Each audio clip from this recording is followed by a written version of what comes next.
Pause before responding. Now, how do I do that? You count. You have a number that you're going to count to before you respond, whether it's five, whether it's three, whether it's eight. It's going to feel uncomfortable. Do this during everyday conversations. Practice that pause so that you get more comfortable with that silence.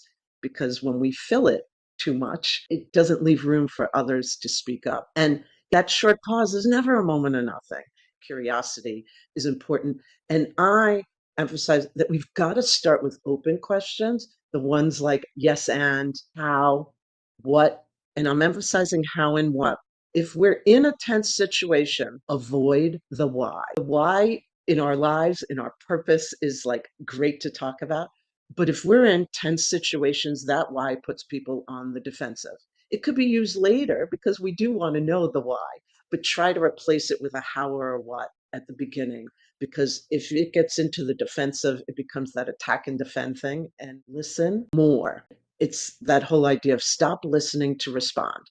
And there's several studies that have talked about how we can talk at 125 to 200 words per minute. And there's other studies that have a larger range. But the key is we can listen at much greater amounts. Some studies have shown 400 to 700 words per minute. So let that sink in. There's this big difference in capacity. And what happens is we fill that capacity. We start planning what our responses are, what our next questions are, what we are going to have for dinner. When we do that, we stop listening.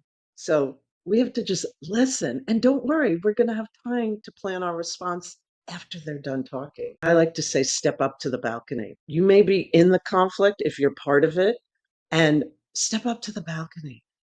Think about what this looks like. Think about what it is from a further away view. And that helps shift from the totally subjective to trying to be a little more objective.